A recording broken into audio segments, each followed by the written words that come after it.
নমস্কার, আমি প্রশান্ত শাস্ত্রী। আজকে কথা বলবো কন্যা রাশিকে নিয়ে।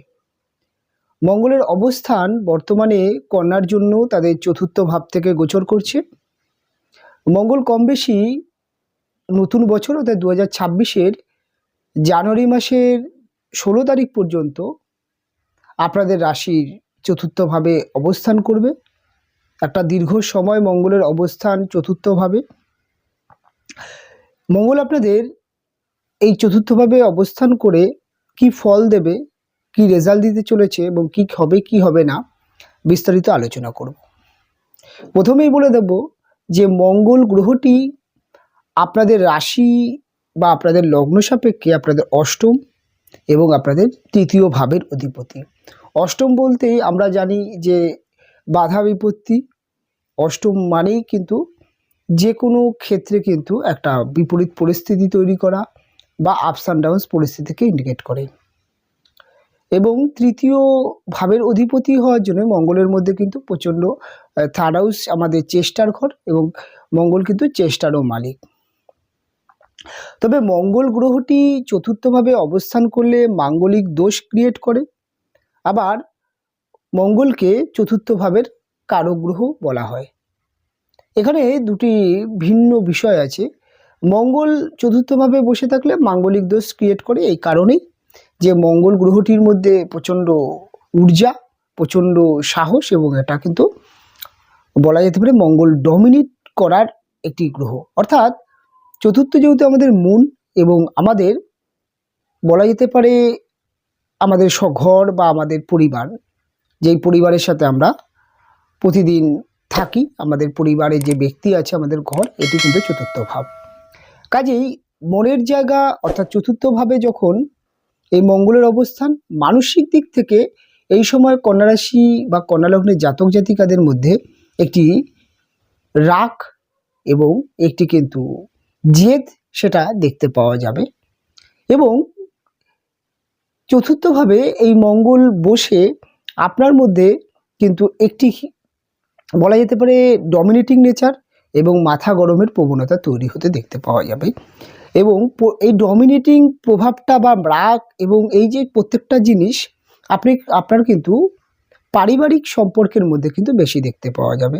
অনেক সময় দেখতে পাওয়া যাবে যে পরিবারের বিশেষ করে মা বা পরিবারে বোন বা পরিবারের ভাই বিশেষ করে যা তার সাথে কিন্তু আপনার মাথা গরম বা কথা কাটাকাটি বা পরিবারে ছোটোখাটো কিন্তু ঝামেলা অশান্তি তৈরি করতে পারে এবং আপনার রাগকে নিয়ন্ত্রণ করতে নাও পারেন। এই ক্ষেত্রে কিছু ক্ষেত্রে ঝামেলা অশান্তি তৈরি হতে দেখতে পাওয়া যাবে। আবার এই কারণগুলোর জন্যই মঙ্গলকে চতুর্থভাবে খারাপ বলা হয়। তবে এই পাওয়ারটি অর্থাৎ মঙ্গলের এই যে এনার্জি সেটি কিন্তু আরেকটু বুস্ট হতে দেখতে পাওয়া যাবে। তার কারণ চতুর্থভাবে এই সময় রবি অবস্থান করে বসে আছে। অর্থাৎ বলা যেতে পারে এই মুহূর্তে রবি মঙ্গল যোগ তৈরি হয়েছে। রবির মধ্যেও প্রচণ্ড ঊর্জা, প্রচণ্ড তেজ এবং প্রচণ্ড পরিমাণে কিন্তু রবির মধ্যেও ইগো এবং এই ব্যাপারটি দেখতে পাওয়া যায়। অর্থাৎ এই সময়টি আপনাকে কেউ কোনো কথা বললে সেটা পরিবার হতে পারে, পরিবারের বাইরের ক্ষেত্রে হতে পারে বা বিশেষ করে ম্যারেজ লাইফের ক্ষেত্রে এমন কিছু কথা থাকবে সেটি আপনার কিন্তু খুব ছোট ছোট কারণে গায়ে লেগে যেতে পারে। আপনি রিয়্যাক্ট করতে পারেন এবং আপনার মধ্যে কিন্তু ধৈর্য শক্তি খুব কম দেখতে পাওয়া যেতে পারে। আপনার মধ্যে কিন্তু একটা প্রতিবাদী মানসিকতা এটা কিন্তু বাড়িতে প্রত্যেকটা জায়গায় দেখতে পাওয়া যাবে। এবং ম্যারেজ লাইফের মধ্যে কিন্তু ছোট ছোট কারণে কিন্তু ভুল বোঝাবুঝি, ইগো তৈরি হওয়া, ঝামেলা অশান্তি এবং মায়ের সাথে বচসা, কথা কাটাকাটি এই বিষয়গুলো কিন্তু তৈরি হতে পারে। তাই আমি সবার প্রথমে বলবো কন্যা রাশির জাতক বা জাতিকাদের মোটামুটি জানুয়ারি মাসে 17 তারিখ পর্যন্ত কিন্তু আপনাদেরকে মাথা ঠান্ডা করে চলতে হবে এবং যে কোনো ঝামেলা অশান্তি থেকে বিরত থাকতে হবে। এবং পরিবারে এমন কিছু পরিস্থিতি তৈরি হতে পারে যেখানে আপনাকে অ্যাভয়েড করতে হবে এবং মাথা ঠান্ডা রাখতে হবে। যে কোনো পরিস্থিতিতেই কোনো রকম কোনো ঝামেলা অশান্তিতে জড়ালে আপনার মানসিক শান্তির অভাব ঘটতে দেখতে পাওয়া যাবে। এবং এই মঙ্গলের অবস্থানের জন্য ভাইয়ের সাথে কোনো রকম ঝামেলা অশান্তিতে না জড়ানোই ভালো।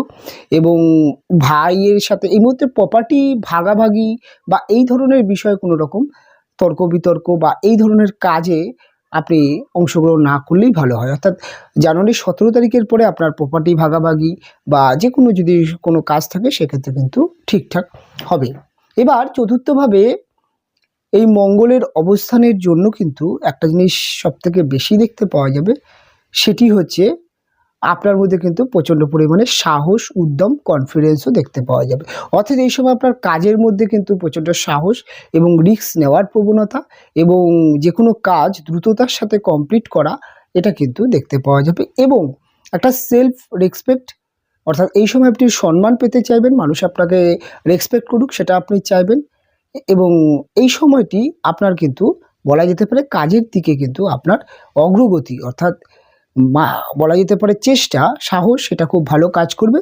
কিন্তু অপোজিটে আপনি যদি বিজনেসের সাথে যুক্ত থাকেন বা আপনি চাকরি করছেন, আপনাকে কিন্তু কর্মপরিবেশে বা ব্যবসার জায়গায় ধীরে চলো গতি এবং মাথা ঠান্ডা রাখতে হবে। কোনো পরিস্থিতিতে রেগে গেলে পরিস্থিতি আপনার হাতের বাইরে যেতে পারে। এই সময় মনে হতে পারে যে এমন কিছু কথা আপনার অপ্রিয় লাগতে পারে বা এমন কিছু পরিস্থিতিও তৈরি হতে পারে যেখানে আপনাকে একটু হয়তো আপনার মনের মতো হলো না বা অসম্মানজনক কিছু হলো, সেটা অফিসের ক্ষেত্রে অফিস কলিগ হতে পারে, বস হতে পারে বা ব্যবসা সূত্রে আপনার কর্মচারী বা যারা স্টাফ আছে তাদের ক্ষেত্রে।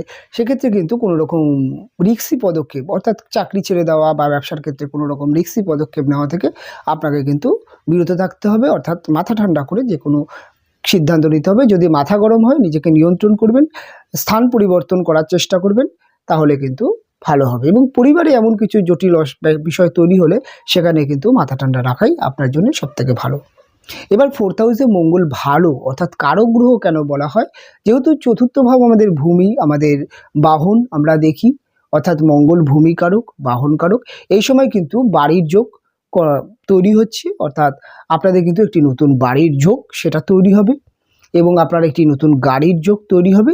এবং এটি বলা যেতে পারে দাদা রবির অবস্থানের জন্য আপনার কিন্তু এই সময় বাড়ি এবং গাড়ির ক্ষেত্রে একটি বড় খরচ হতেই পারে। অর্থাৎ এই সময় একটি আপনি নতুন গাড়ি কিনতে পারেন বা এই ধরনের ক্ষেত্রে কিন্তু আপনার খরচ হতে দেখতে পাওয়া যাবে। তবে সব কন্যা রাশি জাতক বা জাতিকাদের ক্ষেত্রে মঙ্গলের যে প্রথম দৃষ্টি সেটি পড়বে আপনার 7th হাউসে, অর্থাৎ চতুর্থভাবে বসে থেকে মঙ্গলের দৃষ্টি পড়বে 7th হাউস, অর্থাৎ সপ্তম ভাব, যেটি আপনার ব্যবসার ক্ষেত্রে বললাম। এবং এই সপ্তম ভাব কিন্তু আপনার ম্যারেজ লাইফ বা বিবাহিত জীবন, এই বিবাহিত জীবনে মঙ্গলের দৃষ্টি পড়ার জন্য কিন্তু মাঙ্গলিক দোষ বলা হয়। কারণ মঙ্গল গ্রহটি যখনই বিবাহিত জীবন বা বিবাহের জায়গায় দৃষ্টি দিচ্ছে তখন কিন্তু ম্যারেজ লাইফে একটা কিন্তু বলা যেতে পারে প্রতিদ্বন্দ্বিতা শুরু হয়ে যায়, একটা কিন্তু ইগো প্রবলেম শুরু হয়ে যায় এবং অনেক ক্ষেত্রে দেখা যায় অহেতুক কারণে কথা কাটাকাটি, ভুল বোঝাবুঝি, মাথা গরম, সেটা আপনার ক্ষেত্রে এবং আপনার পার্টনার অর্থাৎ যিনি জীবন সঙ্গিনী তার ক্ষেত্রেও তৈরি হতে পারে। কাজেই এই সময় কিন্তু বিবাহিত জীবনের ক্ষেত্রে কোনো ধরনের ঝামেলা অশান্তি থেকে বিরত থাকতে হবে। এবং অনেক সময় দেখা যাবে যে পারিবারিক পরিস্থিতিগুলো বিবাহিত জীবনে সমস্যা তৈরি করছে, অনেক সময় এমন কিছু তৈরি হতে পারে। তাই এই সময় কিন্তু আপনাদের দুজনকে অনেকটা মাথা ঠান্ডা রাখতে হবে, যে কোনো পরিস্থিতি থেকে এড়োতে হবে, ঝামেলা অশান্তি থেকে বেরিয়ে থাকতে হবে, এটা কিন্তু মাথায় রাখতে হবে।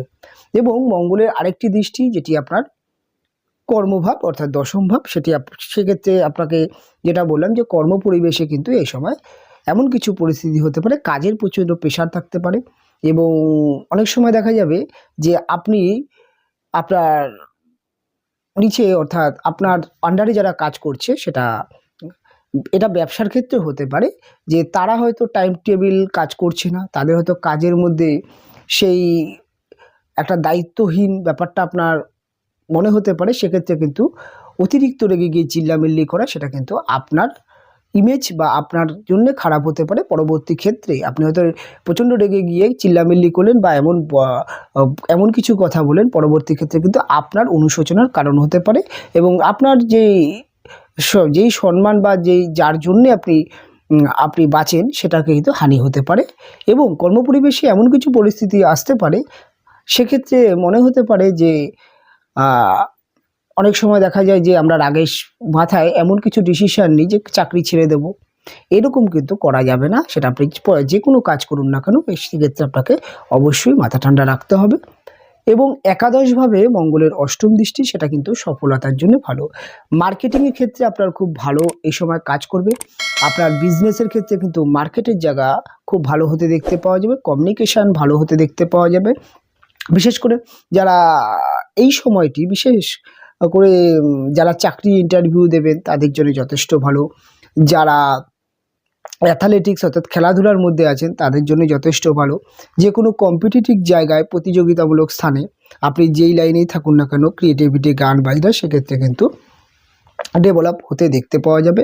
এবং আরেকটা জিনিস সেটা মাথায় রাখতে হবে যে প্রেম রিলেশনের মধ্যে কিন্তু আপনার থেকে কিন্তু সমস্যা তৈরি হতে পারে, অর্থাৎ আপনার প্রেমিক বা প্রেমিকার দিক থেকে কিন্তু সেই সমস্যা দেখা যাবে না। অর্থাৎ আপনি আপনার প্রেমের ক্ষেত্রে আপনার প্রেমিক বা যিনি প্রেমিকা হচ্ছেন তার প্রতি কিন্তু অহেতুক মাথা গরম করতে পারেন। হয়তো তিনি কোনো একটি কথা দিল সেটা রাখতে পারলো না। অনেক সময় দেখা যেতে পারে তার হয়তো অমুক সময় দেখা করার কথা ছিল, তিনি হয়তো দেরি করলেন, আর আপনার মধ্যে কিন্তু এসব সিস্টেমেটিক ব্যাপারটা ভীষণ পরিমাণে কাজ করবে এবং তার জন্য কিন্তু আপনি অহেতুক ঝামেলা অশান্তি করতে পারেন। এবং আপনার মধ্যে এই সময় একটুখানি কিন্তু খুঁত ধরা অর্থাৎ ভুল ধরা, সেটা কিন্তু পারিবারিক দিক থেকেও, পরিবারের দিক থেকেও হতে পারে, কর্মজীবনে এবং প্রেম রিলেশনের ক্ষেত্রেও এটি কিন্তু আপনার মধ্যে যে খুঁত ধরা বা তাকে শাসন করা, এটা কিন্তু দেখা যেতে পারে। কিন্তু সব কিছুর মধ্যে ব্যালেন্স রাখতে হবে।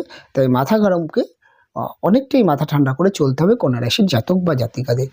তবে এই সময়টি যদি আপনি মাথা ঠান্ডা করে থাকতে পারেন, একটুখানি যদি নিয়ন্ত্রণে থাকতে পারেন, তাহলে কিন্তু আপনার কিন্তু কর্ম এবং আপনার কিন্তু ব্যবসার ক্ষেত্রে উন্নতি দেখতে পাওয়া যাবে। বিশেষ করে যারা টার্গেট ওরিয়েন্ট জব করেন তাদের ক্ষেত্রে খুব ভালো টার্গেট পূরণ হবে, কাজের মধ্যে এনার্জি থাকবে এবং দ্রুততার সাথে কাজ কমপ্লিট করার একটি মানসিকতা থাকবে। অর্থের এই সময় একটু চাহিদা আপনার মধ্যে তৈরি হবে, তাই আপনার কিন্তু এক্সট্রা উপার্জন করার মানসিকতাও দেখতে পাওয়া যাবে।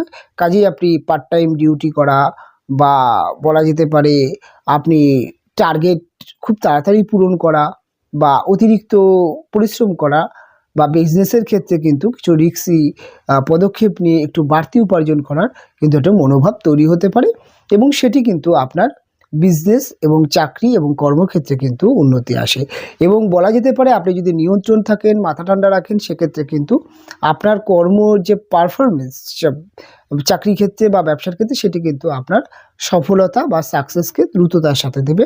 এডুকেশনের ক্ষেত্রে কিন্তু এই সময়টি ভালো, তবে প্রাইমারি এডুকেশনের ক্ষেত্রে ছোটো ছোটো ছেলে মেয়েদের মধ্যে কিন্তু একটুখানি রাগ জেদ দেখতে পাওয়া যাবে। তারা কিন্তু পড়তে বসে অমনোযোগী হওয়া, পড়তে না বসার বায়না করা, এরকম কিছু দেখতে পাওয়া যাবে। কন্যা রাশির ছোটো ছোটো যা ছেলেমেয়েরা অর্থাৎ ছোটো ছেলে মেয়েদের ক্ষেত্রে কিন্তু একটুখানি জেদ করা, বায়না করা এবং দেখা যাবে যে ভাঙচুর করার মতো কিন্তু পরিস্থিতি আসতে পারে।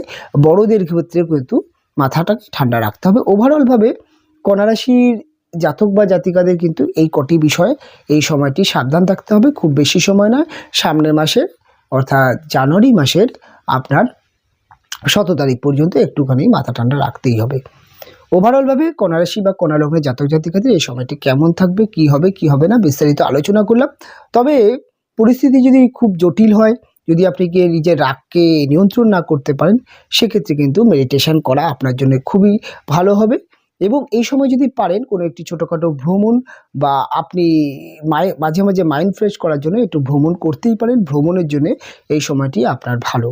এবং বিদেশ যাত্রা বা বিদেশে পাঠিতে যারা আছেন তাদের ক্ষেত্রেও কিন্তু বাড়িতে ফেরা অর্থাৎ বাড়ি আসার কিন্তু একটি যোগ আছে। বাড়ির সাথে যোগাযোগ, দীর্ঘদিন ধরে বাইরে আছেন, পরিবারের সাথে সেরকম যোগাযোগ নেই, এই সময় কিন্তু পরিবারের কাছে আসা বা পরিবারের সাথে যোগাযোগ হওয়ার একটি সম্ভাবনা তৈরি হচ্ছে। এই মাসে বলা যেতে পারে একটা জিনিস দেখা যাবে যে হঠাৎ কিছু প্রাপ্তিযোগ সেটা তৈরি হতে পারে এবং এই সময়টি টাকা পয়সার জায়গায় কিন্তু সাবধান থাকতে হবে। কাউকে ধার দিলে কিন্তু সে টাকা রিটার্ন অর্থাৎ পুনরুদ্ধার করতে কিন্তু কষ্ট হবে এবং কাউকে ধার দেওয়া থেকে বিরত থাকবেন। মায়ের হেলথের দিকে নজর রাখবেন। মায়ের শরীর স্বাস্থ্য নিয়ে কিন্তু একটু দুশ্চিন্তা বাড়তে পারে, তাই মায়ের শরীরের দিকে কিন্তু যত্ন রাখতে হবে। মায়ের যদি মাথা গরম থাকে বা মা যদি খুব রেগে যায়, এমন কিছু ঘটনা হবে আপনার মায়েরও মাথা গরমের প্রবণতা দেখতে পাওয়া যাবে। তাই মা যদি রেগে যায় সেক্ষেত্রে কিন্তু মায়ের হেলথ খারাপ হতে পারে, সেক্ষেত্রে কিন্তু মাথা অনেকটাই ঠান্ডা রাখতে হবে। ওভারঅলভাবে কন্যা রাশি বা কন্যা লগ্নের জাতক জাতিকাদের কেমন কাটবে, কি হবে কি হবে না, বিস্তারিত আলোচনা করলাম। অনুষ্ঠান এখানেই শেষ করব, ফিরে আসবো পরবর্তী লগ্ন বা রাশির অনুষ্ঠান নিয়ে। আপনারা ভালো থাকবেন, সুস্থ থাকবেন, দেখা হবে পরবর্তী অনুষ্ঠানে।